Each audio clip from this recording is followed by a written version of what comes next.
Well, let me just a point of personal privilege. I had the honor of serving as President Obama's chief technology officer in the first term, and we had been investing in quantum computing modestly. I don't. You all will give me feedback about whether we did enough, do more. We'll leave that as a side. But it has been kind of consistent policy across the the various administrations that having a coordinating office and encouraging these sort of leapfrog investments is something that we want to continue to do. America's best when we invest in the building blocks of an innovation economy, and this is one very important, very technical aspect. The topics I was keen to grapple with today, in addition to having our guests introducing themselves, is to talk a bit about the following: the ambitious but achievable. I think we heard some of this in the conversations already, but as we get to where we are on these technical roadmaps, understanding what meets the bar of ambitious but achievable, that is something I'm very keen to encourage the group to share some feedback on, number one. Number two, we're going to be talking a bit about lab to market. In the Obama administration, we did work on a number of steps, identifying barriers and then steps to tackle those barriers more broadly, how we can take research, even early stage research, and find off-ramps along the way. I know that remains an important priority in the quantum field, a lot of opportunity, but not an obvious pathway to immediate lab to market use cases, but would love to engage. And then obviously the important role of public-private partnerships. Along the way, are there opportunities for more participation, maybe from the attendees at this summit, a broader set of stakeholders? And then lastly, what we can do to think of a call to action if Chicago will emerge as this hub to drive, kind of the industry's collective success here. What might we do together more than we're doing today? So what I'd love to do is we've got a great panel. Maybe we just go through, Kevin, if you'd be so kind as to get us started, share a bit about introduction from you to the group, but more specifically thinking about answering that question, the ambitious to achievable, as you say those introductory remarks, and then we'll go down the list. Aneesh, thank you. I'm Kevin Callaghan. I'm the Chief Operating Officer of QuantFi. QuantFi is a startup quantum computing software company. We're based in Paris, France, a long way from Chicago, but it's a global market, and that's one of the insights I want to make sure people understand. I am not a scientist, so it's difficult for me to talk about the research as clearly as others on this panel. I'm an entrepreneur, and what we do is we do research. We do some products development. I wouldn't say we have products that we offer, but most of them are in development. And we collaborate. We do have paying clients, even though we've been around just a little bit over a year. But those are, I would say, collaborations where clients know that we're doing work on their behalf, and our goal is to become a leader in quantum computing software for finance. So our specialty is finance, and we're looking at both what we call quantum inspired technology and pure quantum technology. We spent a lot of time in the last year talking to clients worldwide, in person when we were able to travel, and now virtually when we can't. And we're getting a lot of feedback. I'm sure others are hearing this feedback too, that there are different approaches. Every company has their own use cases, their own problems, their own timing as far as when they feel that the time is ready to spend money. And money, unfortunately, is what they're going to have to spend. So we're finding it's the largest financial institutions in the world that are a little bit ahead of the curve, like JP Morgan, Chase, Goldman Sachs, a few others. But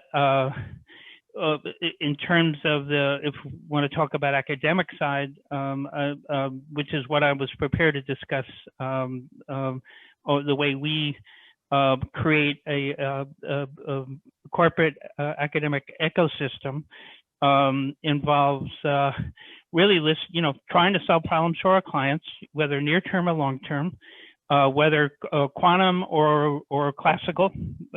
We call that quantum inspired now, although there are there were in fact classical solutions with state of the art algorithms, and we find solutions by often working with academia. So our company has 5 business people running the company, but we've got 8 researchers who are both advisors and employees of the company.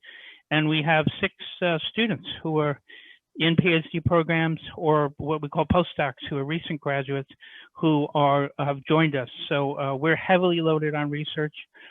And again, that's a model I think most companies like us are following. One of the reasons for that, one of the advantages I would say of that for us in France is that it's hard to find good tax breaks here in the EU.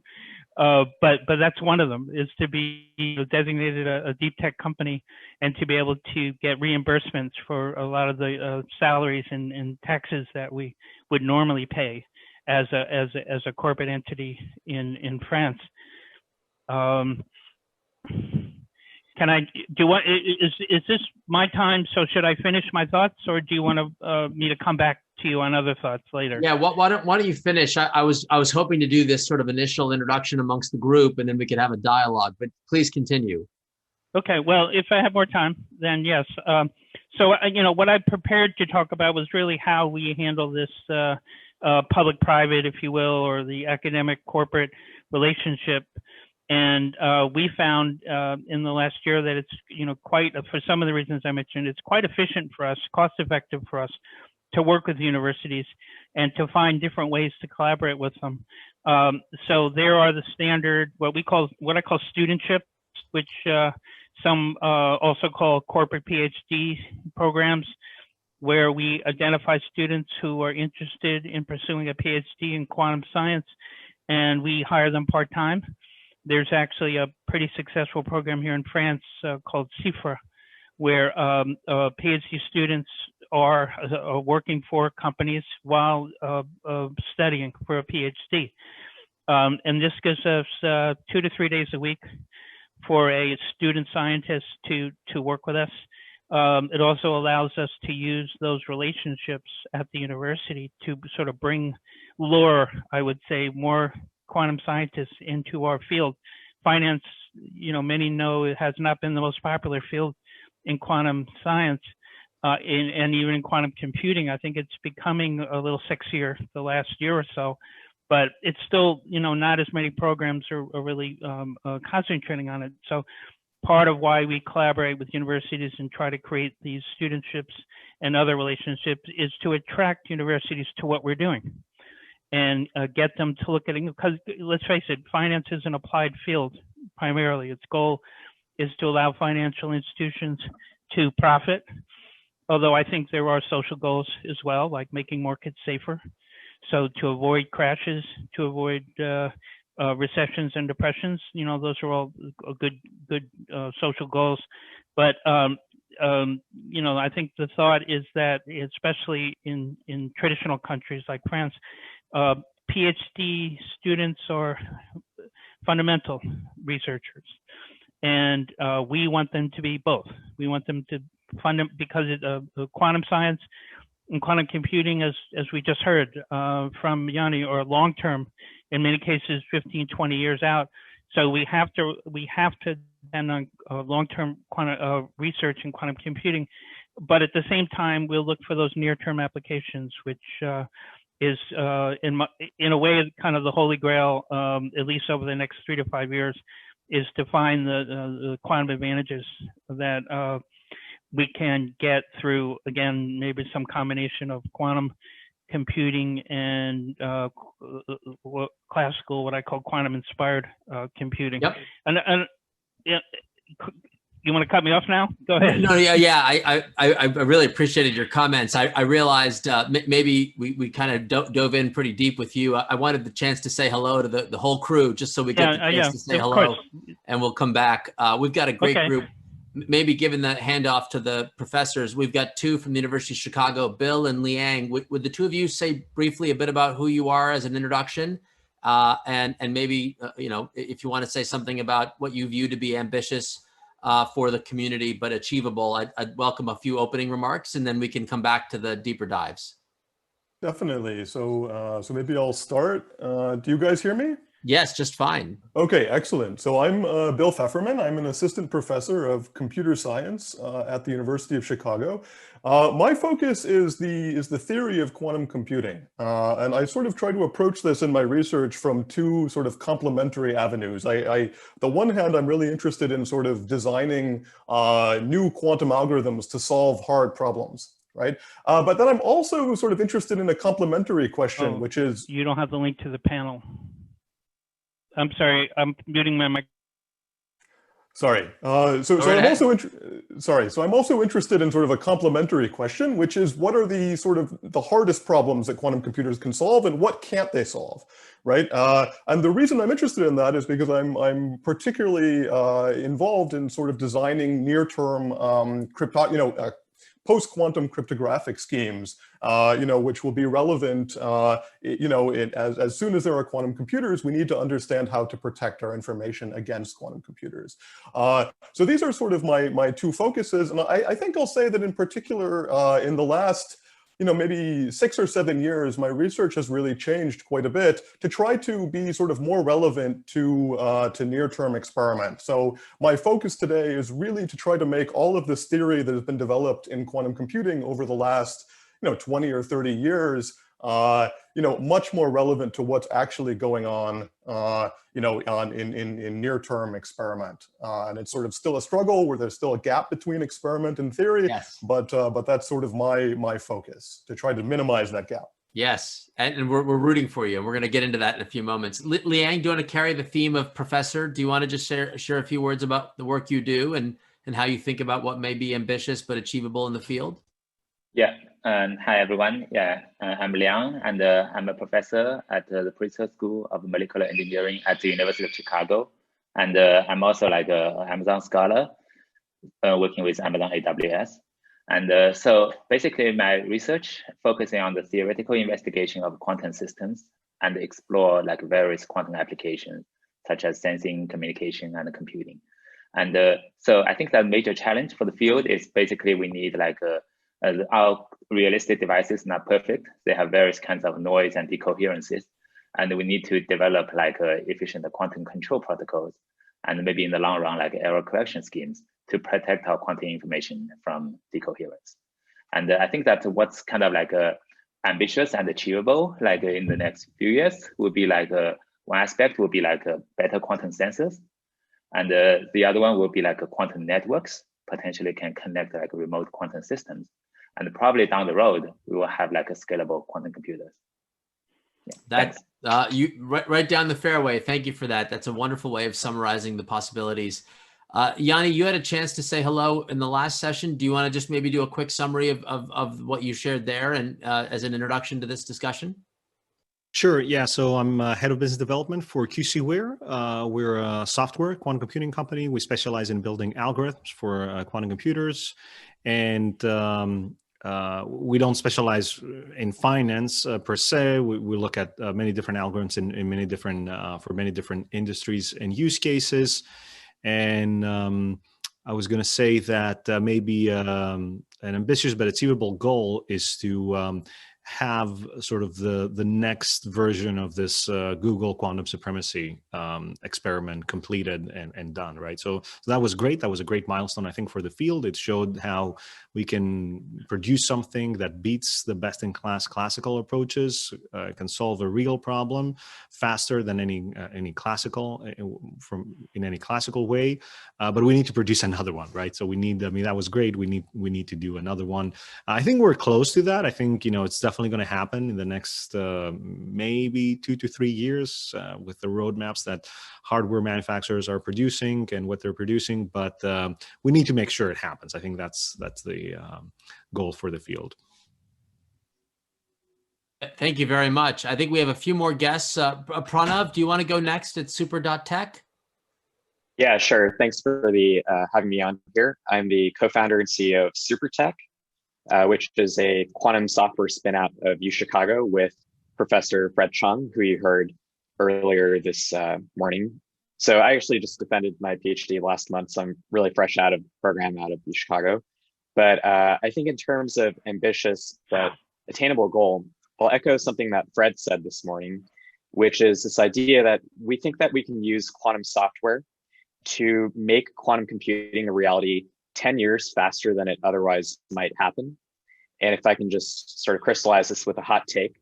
So our opinion is that the existing software stacks for quantum computing are a little bit too much like the software stacks that power your phone or your laptop, in that they assume that you have really good underlying hardware with billions of bits and perfect operations. And what we're trying to advance is this idea that there should be much more co-design between the software at the top and the hardware at the bottom, and that the ideal software on a quantum computer looks more like the software that you saw in the 1940s when Grace Hopper would have to be aware of whether a moth flew into the computer. And I think that's sort of where we are in the quantum realm today. Very helpful. Thank you. Can I get Rafal to say a few words from Xanadu? Absolutely. So I'm Rafal Janik. I head up the product side at Xanadu, and we're really focused on building quantum computers that are useful and available to people everywhere. We were, thrilled to deploy our first quantum computers on a public cloud just last month, and we're going to continue driving that in order to make more and more diverse quantum technologies available to people. I think, my ambitious but realistic goal is similar to what Pranav and Yianni both were saying. One of them is definitely driving this idea of a quantum advantage application. So how in the near term do we actually demonstrate that a quantum computer can do something useful that a classical computer can't, or at least do it better than a classical computer? And I do definitely share Pranav's view that this is only going to happen by a double effort, from the bottom up, pushing on the hardware and the capabilities there, and from top down on the software stack, making sure that algorithms and compilers are as efficient as possible to take advantage of current technology. Thank you. We're going to come back to that theme of top down and bottom up, I think, which is wonderful. Can we round us home? I think, is it Raghu? Are you our last panelist? Are you with us? Yes. Thanks, Aneesh. And thanks for giving me an opportunity to be a part of this esteemed group. I am the Vice President at Discover Financial Services and manage data science team. Discover Financial Services, as you know, is one of the largest financial institutions within the Chicagoland. And when Brad reached out through P33, we were more than happy to be a part of this great research approach. From my perspective, I have two aspects to my job. My day job involves developing models within the financial sector for fraud, for AML, and for collections. And my other job, which my managers call me other job, is really the research job, which includes machine learning, and specifically two aspects of machine learning: explainability of machine learning and fairness and bias aspects evaluated with machine learning.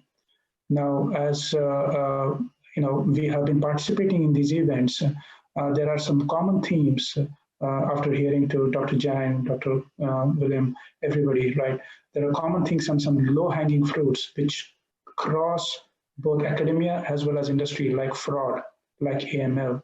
So my interest would be to see how quantum computing can help in, I don't know if the word is accelerating or optimizing, but when we look at all these algorithms like gradient search, I don't know if Yianni or somebody else from BCG was talking about it, optimizing the gradient search to utilizing graph networks to utilizing adversarial models, if you may. How can all of these worlds come together to have a good perspective of the massive amount of data we have? So that's about us. That's terrific. Michelle is gathering some questions. Before we get to that, I want to just maybe get a group discussion facilitated around I love this theory about we need opportunities to improve upon the hardware stack, and we got to bring the software more accessible. Just a word or two about barriers, if I may. Can anyone wish to chime in? What are the, we could all look at this group and say, go for it, raise more, get more research funding and so forth. The question is, what other barriers are you identifying that are weakening our ability to both move from the top down and the bottom up? And I'll defer to anyone that wishes to raise their hand on commenting around the thematics around where we have barriers. I assume there's obviously stipulate the technical barriers, but there may be some non-technical barriers as well. Pranav, I saw your hand. Yeah, and I guess this is both sort of a technical barrier and a conceptual or communication barrier, but I describe it as sort of the language of computer scientists versus the language of physicists. And in particular, one point that I'll make is that as computer scientists, we like to talk about qubits, quantum binary systems, but when you talk to the physicists, they never have like a binary system that's 0 or 1 in superposition. What you really have are technically infinite states. And so you can think about, instead of just having like a 2-level system, a bit, what if you can harness the higher level states, which we'd call a qtrit? And maybe at face value, this may seem like a fairly minor technical point, but I think the broader message behind this is that there's these really big gaps that happen when the computer scientists and the physicists are not sort of in the same room, exposed to the same sort of discussions and architectures. And so one step to address this barrier, I think that hardware companies are doing a really good job at this, at sort of recognizing this barrier and addressing it. So IBM, for example, now has this interface called OpenPulse, where they let computer scientists talk to their quantum system the same way that physicists do.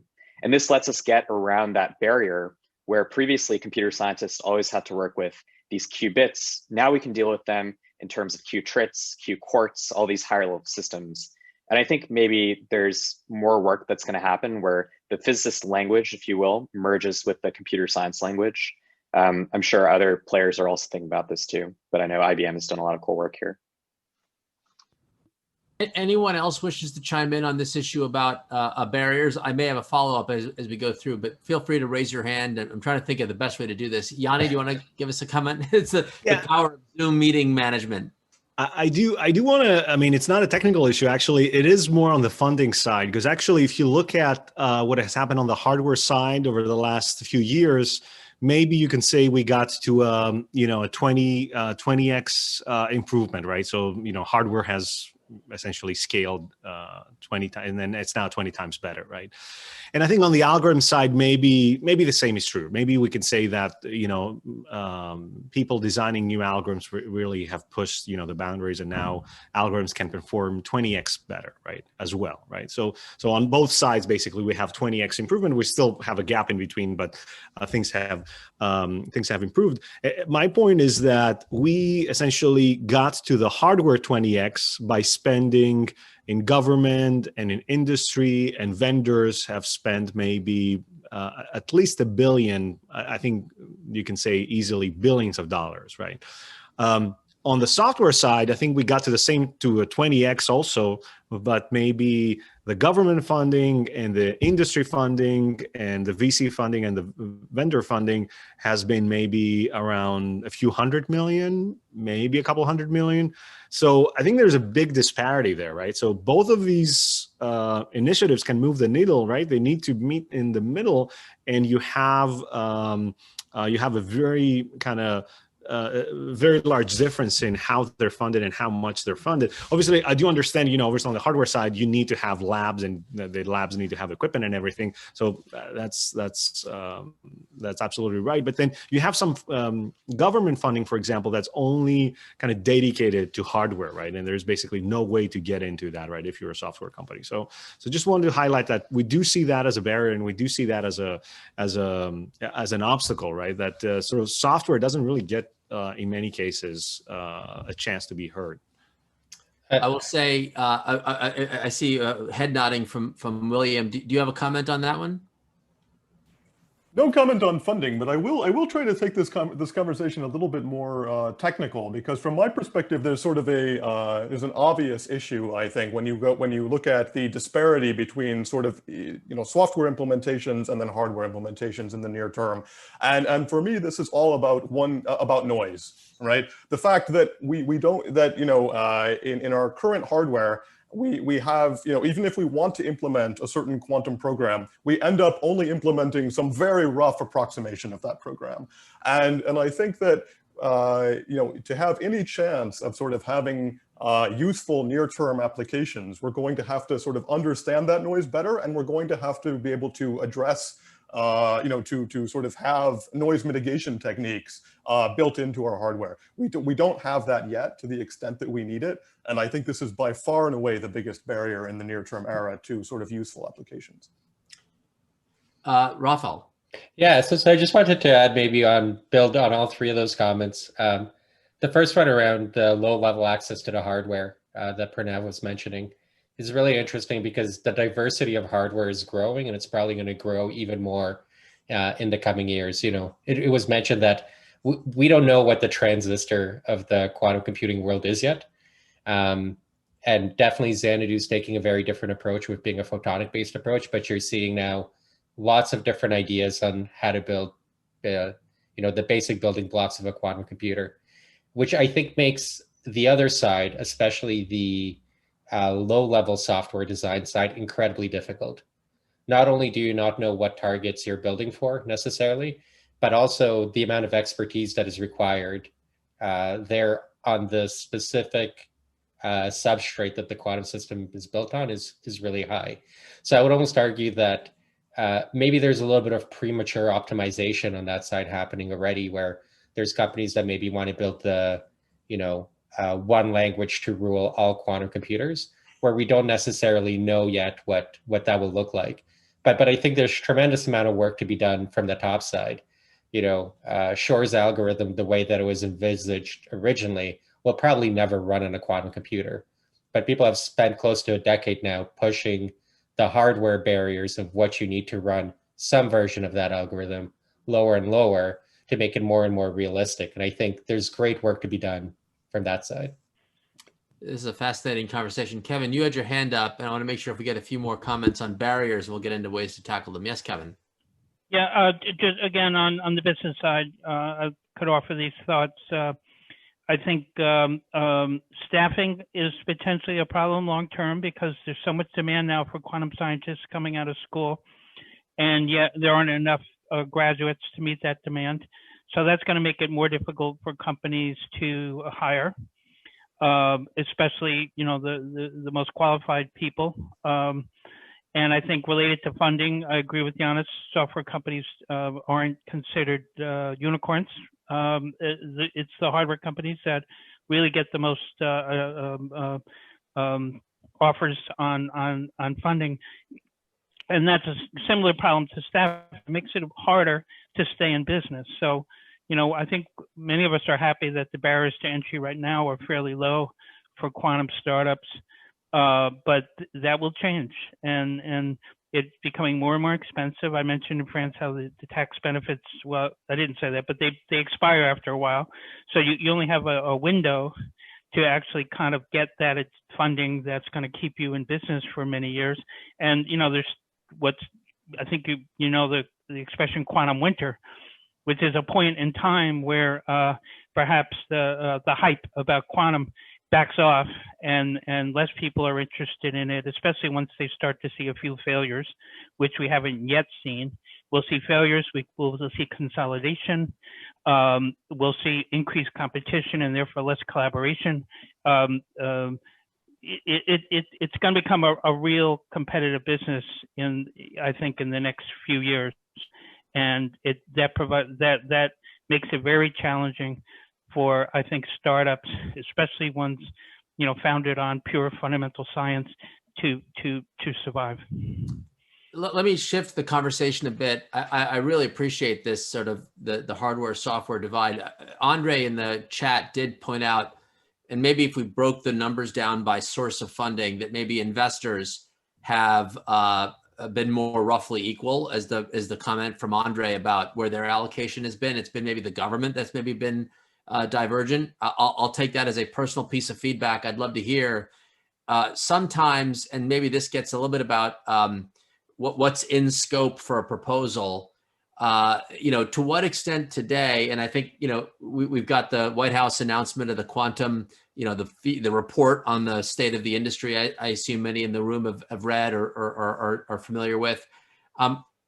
Is there a potential area of opportunity tied to this problem, if in fact that's the right way of framing it, around how to broaden the flexibility of spending to be able to sort of sit at the intersection of these top-down and bottom-up approaches? Maybe our academics, Liang and William, just assuming a lot of what you do is pursuing federal grants in these areas, maybe, I don't know, would love to get your feedback about whether the way the grants are encouraged, it's exacerbating some of these gaps, or are they coming to the point where you can bring those worlds together because they've become more flexible? Give me a flavor of what's happening on the funding stream, as Andre pointed out. Yeah, maybe I can give some, at least my past experience of what's happening like in the recent years. Is that I think that definitely we're getting more support and to investigate like a quantum, both at the fundamental level and also at the practical level, try to make things try to build something which potentially will be useful. And I think, since I'm a theorist, I guess that I'm mostly my funding support is to support the graduate student and postdocs. And I think that's, and I really appreciate that, getting all these supports to explore something that could be wide open, and we do find something interesting in there. And also more recently, I also getting some of the support from this more industrial side, and I think that's also really helpful and fruitful, and to also getting more conversations from I guess Fred also mentioned this co-design, which it'll be good to know what the problem is, and also from our more research side to think about what would be the kind of the solution to those questions. Yeah. So yeah, maybe. Well, let's. Yeah. I mean, we're going to be eyes on Raghu for a moment, a little bit about your industry. You in theory are observing what's happening here, and you're thinking about where you place investments, and you're thinking about what to double down on. So the question is, to what extent might there be sort of a role for P33 to kind of help facilitate maybe the listening part of what you're looking for, and then the on-ramp, maybe linked it to some public project or public financing? Raghu, you're welcome to comment on this section, or we could maybe go one more round internally about how, in general, industry views the on-ramp into this ecosystem. Is it independently or aligned with public funding? Maybe my answer will cross both those questions, Aneesh, if you don't mind, and then we can open it up to broader. And no pressure, but you're about to write a check. Everyone's waiting for you to say we're putting out this in grant. But go ahead. Yeah. So all these comments are based on my own opinion. So let me start with that comment first. Yeah. Like I was saying earlier, in industry, I think the common ground we are looking for is the most viable product, which is, goes back to your first question, which is the most achievable ambition we have right now. And to all the academicians here, some of those questions might seem pretty simple, but they're real practical questions which will need some research, right? So like I was saying earlier, anti-money laundering is one common goal, which all of us in the industry grapple with, right? I don't know if we have looked at this problem utilizing these techniques. The other is fraud. I think BCG mentioned that earlier in their slide about fraud applications, right? They are always, a few steps ahead of us, right? So, and then we get into this weird world of IP and whatnot. So I'm not going to go there, but these two for me would be an initial simple approach. And Raghu, not to double down on this conversation, but maybe as a way to bring back the group, one of the interesting dynamics that I found in trying to facilitate public-private partnerships is that it's almost public-private-public. So let me explain. The Treasury Department regulates you on anti-money laundering. And there may be research labs funding a project that you may see an application to benefit, but your ultimate customer is Treasury. And are they involved in the R&D grants that help facilitate some of this? I'm curious how that flow of demand signal comes from, government, industry, government, but a different source. And might that be a way to unlock some of the potential here? That's an excellent point. I will make a note of that. The thing though is that we are doing here as the right thing to do as a citizen, right? So as AML, these applications can go beyond our own institution. It is really the right thing to do across all the institutions, right? And then whatever comes out of these AML applications can then be graduated to fraud and vice versa, right? That's what I meant. And definitely we will, all of our financial institutions are heavily regulated. And one of the discussion point is always, AML. So it would be good to let them also know probably that, we are actively looking to do the best we can, right? Yeah, so the analogy there, and I did post on the Q&A, someone asked the link to the White House report on quantum.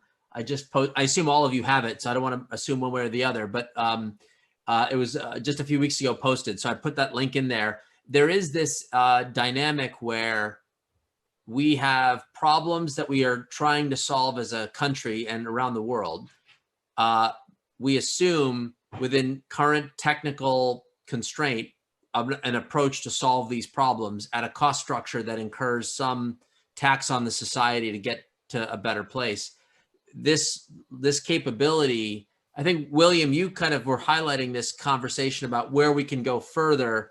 Maybe a translation function could be what problems that we solve today through sort of inefficient tech and we don't quite get to the finish line are good candidates for this, and how might that feedback loop through a P33 make its way into the public research agencies who may not be as sensitive to that demand signal? I don't want to put you on the spot, but any reaction to this feedback of how we get the demand signal, the near term, the off ramps, and all that? Yeah, it's a great question. I don't know that I have an immediate answer. I wish I did. What I'll say is that I think as a community, we've come a long way in the past 10 years from sort of an extremely theoretical community that was not very exposed to industry, was not very exposed to government, was not very exposed to any of these things, because we didn't have a lot of real world application of what we were doing.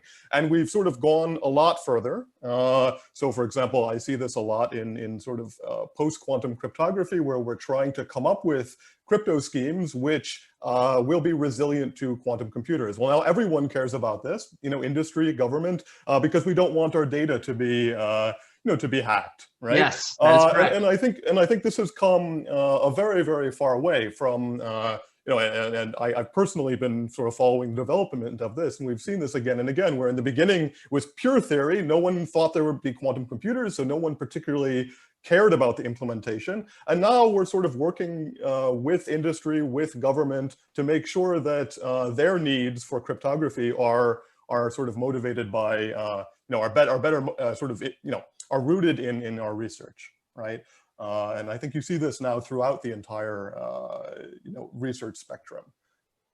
Rafal, you were, not to represent a startup voice in these issues, but as you think about, some of these things are big ticket items, big grants, big research institutions, big agencies, Discover's a big firm. Where do you see yourself playing a role in tapping some of the energy that's trying to accelerate the industry's progress? Yeah, I think everybody in kind of sitting here right now is really fortunate because they're at the start of this. There isn't very many people in the world right now that are, I'm going to say, quantum aware or quantum experts, meaning that everybody has a place at the table. There's definitely more people that are interested in getting expertise and guidance on it than there are people that are able to develop or provide that.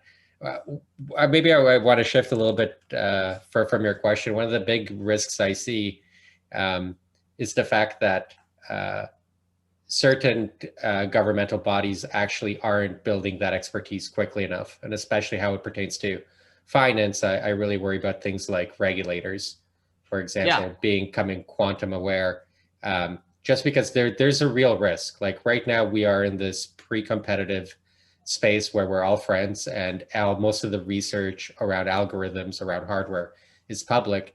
But if somebody does develop a true application for quantum computing and finance, it's not going to be public. They're going to hang on to it, and there's a real possibility to disrupt the market quite substantially. And I'm worried that at that point, the regulators will come down with a really heavy fist and start to regulate, to the point that innovation will slow down. So on that, three-party public, private, public type of partnership, really what I'd like to get involved is maybe some of the other agencies that don't normally think about quantum, but really have the potential down the line to impact its development pretty heavily. So again, a point of personal privilege, and I would love to get, there's a number of questions in the chat that speak to sort of the ethical outcome, ethical output, and the potential for bias. I think I'm going to cover that here. One of the challenges we faced in the Obama administration had been, how do we upskill the regulatory agencies when it's not realistic for the regulator to hire, in this example, a quantum expert? That's a misallocation of resources today. So what is the regulatory framework for emerging technologies? And I do believe there's an opportunity for P33 and this community to really kind of upfront frame kind of an on-ramp or rules of the road that would allow us to sort of get through before we get to heavy-handed regulation that sort of assumes everything and locks us in. And that's why this Raghu's comment about anti-money laundering, I'm not sure how well educated the regulators at Treasury who own the problem are with respect to whether this approach meets the bar, is eligible, complies. I don't know enough about the circumstance, but a forum like what we're doing today is well positioned to communicate. So maybe I'll take that as a question to the group. When should there be a memorandum of on-ramp regulatory flexibility, whatever the expression is? When should there be some guidance on how to incorporate quantum within the regulatory agencies? It's very similar to the decree around AI, which is what's currently been deployed. Anyone think there should be an action around this in 3 years, in 5 years, sooner than that? I'm curious if anyone's had any reaction. I'll throw it out there. Yeah, Yianni. Yeah, so I definitely think it should be sooner rather than later. I mean, even right now, because I think technology is moving at an ever accelerating pace. And what we're seeing with quantum computing is basically quantum computing is able to take advantage of everything that has already been built in the classical world. I mean, we already have quantum computers on the cloud, right? And, that's not, so some people sometimes equate quantum computing to classical computing back in the 50s or 60s, but that's not really a good analogy. Yes, we don't know, to Rafal's point, what the transistor is yet for quantum computers, but it seems things are evolving by leaps and bounds, and we're using like the entire classical, arsenal to our advantage to progress things. So I do think these regulatory discussions need to happen very, very quickly, because things will be up and running basically as soon as they're available. They will be up and running, right? So, and to push on your question, I'm a guest in this home. I don't spend my time dedicated to these research centers. Is that conversation happening, and where is it happening? Yeah, I do think there is some conversation happening in bodies that are essentially coalition bodies, like, for example, the QEDC, right? The Quantum Economic Development Consortium. And I think that's the right place for right now. And there is, I think, already some discussion going on, but it would help to have more voices there. I do see potentially P33 playing a role in, influencing basically that discussion. But it has started, right? And I think that's a good development. Liang? Yeah, so I have something to add. I think that I was also part of this the NSF ERC Emergent Research Center led by University of Arizona, and over that part there is one thrust which is actually about like a kind of the social response, and also there's like a legal efforts kind of try to make sure that when new technology emerges, how kind of we should like make sure our legal system is kind of compatible or like updated with this new technology. Yeah, so I think it's actually it's part of that effort, and people are start thinking about it. Yeah. And why I'm asking that question is, so poor Raghu is over here from Discover, right? He's the lone real world like dude who's got responsibilities here, and you're kind of swooping in. I'm not so sure, Raghu, you're on speed dial with the team at the University of Arizona thinking about these questions. So one of the reason I asked the question is there a role for a collaborative where while that's happening, Liang, it may be happening in a vacuum, and having Discover's voice at the table, and I'm putting you as a proxy for, call it whatever, Goldman, everybody else. I just wonder if a goal of this, the reason we're having this forum today and what's happening in Chicago, whether there's an opportunity for the coalition or the community to take on some of these dot connecting exercises. Raghu, for example, are you participating in or aware of the sort of, I mean, the NSF blessing suggests that it's going to be a high quality project. The question is there a linkage to what you would think of as industry demand? I would say it started, but not to the extent we would, envision if we want to speed up the things. But the core here for me or any other financial industry would be, what's the most practical problem to go for and which has more wide applications? It could simply boil down to, handling a massive amount of data with new variables, making an impact to the algorithms. It could go back to the cryptography, which Dr. Fefferman was talking about the data, right? So yes, we have started getting involved, but these kind of conversations would definitely help us to become more and more real and more coming to this common ground of where to start from. Yeah, and I wonder if there's like a industry code of conduct or a statement of principles that as we introduce these capabilities, we're going to be mindful of impacts on bias and this concept of like, unhackable, cryptography. I don't know what it is, but there may be a set of guiding principles that move the industry together.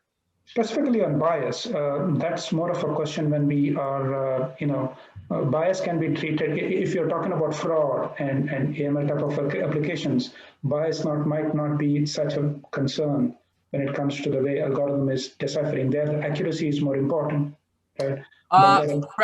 Friendly pushback, Raghu. If it turns out your false positive rates disproportionately put friction in front of the poor, the underserved, there may be a scenario where while the goal is to stop bad things, the harm may be false positives that are disproportionate. So I'm getting to that. What I'm saying is that there are two parts to the bias. One is algorithm bias, and then there's the data bias, right? So that itself demands a huge respect of time to really talk about it more intelligently, right? And that's what I mean by getting back to more real, more practical issues, which will get us to certain solutions. And I want to be mindful of the clock, folks. We're going to be here for another maybe 5-10 minutes. So we can now get into the other topics that maybe we haven't yet discussed. But maybe if I may ask on some of this, are there areas where the group assembled today could take some action? Is there a call to action at a forum like this? I'm invited as a new guest to your forum. Maybe you all hang out regularly, and so this thing just naturally occurs and we're having one more conversation. Is there something about this gathering that merits maybe a bit of a call to action? And if so, what would you ask that call to be about as we go through this sort of final stretch of conversation? And no pressure if you don't have anything to ask, but I'd be curious if there are any. And Rafal, I may turn to you because you're on my upper left-hand corner. You're my first. Now I'll go to Kevin. For me, it's definitely, we've done this in the FI space with different technologies and standing up these sandbox environments where startups, large enterprises can work with regulators and FIs in order to build out solutions and build understanding. I want to say you won't get a sense of what's happening by talking about it. You really have to do it. The other thing that's a huge danger for me with quantum, which is very different than most other technologies, there's a real threat of it arriving all at once. With AI and ML, we had, a decade of FIs onboarding, of figuring it out, while it was still fairly, I would say, developing and immature as a technology in terms of what it could provide. With quantum, there's a real risk that, we saw if somebody develops a quantum Monte Carlo algorithm and hardware to go along with it, the competitive advantage they would get in the market would be huge and potentially for quite some time. So the action item for me is to bring more FIs and more regulators to the table, and to somebody like P33 maybe to build a quantum sandbox that would allow all these parties to work together and build knowledge together. Raghu, would you enjoy participating in such a thing?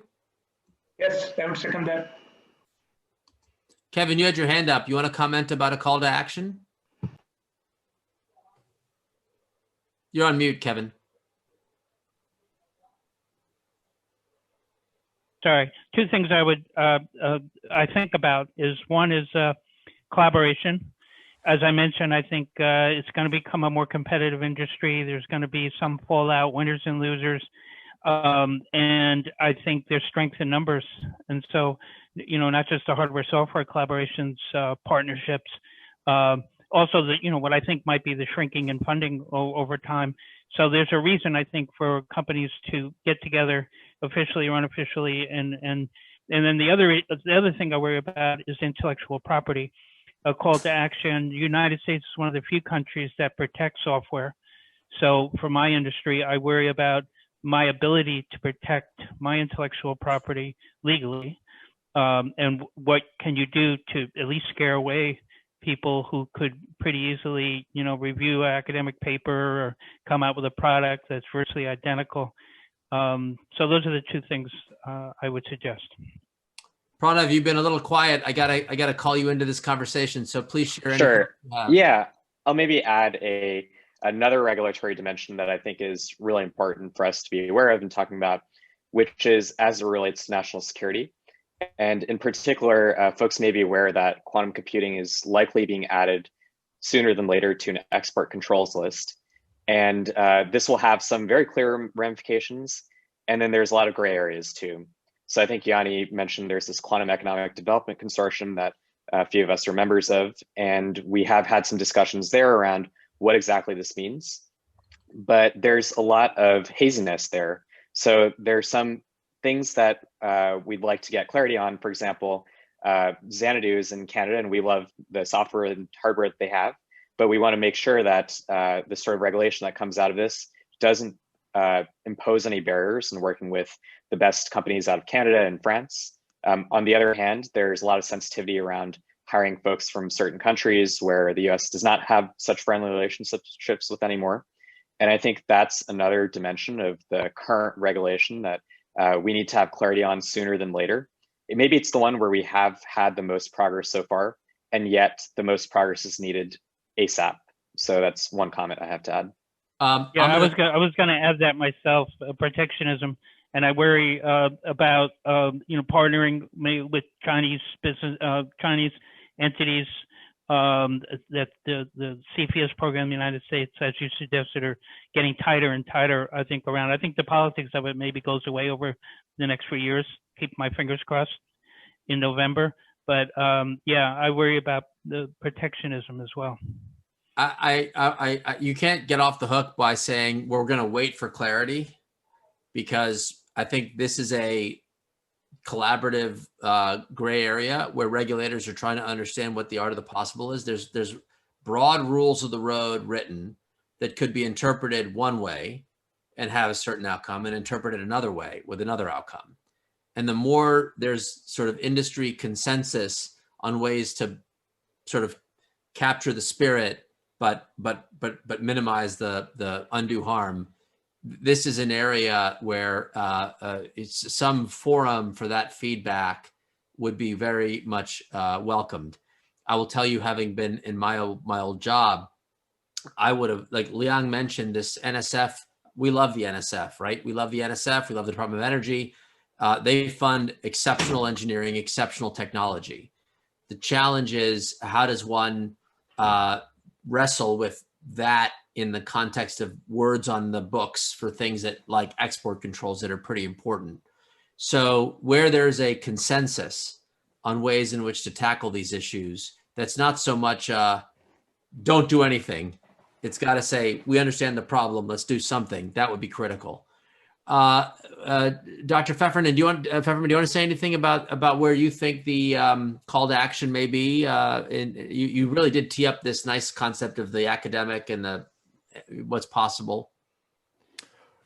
Yeah, it's something that's certainly needed, right? I talked before about cryptography, and I'm going to say this again. I think that I saw this again and again when I was working for NIST. We were trying to standardize post-quantum cryptography, and I think it's absolutely necessary there that you have everyone talking to each other, right? And I think that's very much what I see we could also contribute in a panel like this, where we can sort of, we all use different language to describe probably similar concepts. And I think what would be so important is to do like what we were doing at NIST, and to try to sort of involve everyone to see what their needs are, and make sure that, for example, as academics, we're sort of addressing those needs as well as we can.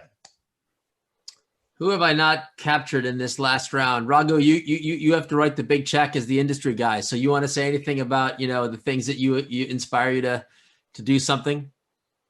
I'd like to continue this dialogue first and foremost. It was great to meet all of the panelists here, and if you're really serious about it, hopefully P33 can corral all of us together, and with more financial industry also. I need my company also. So with that, we can go from here, I guess. Who's got a final couple of words before we wrap? Liang and Yianni, you wanna wrap us up and bring us home?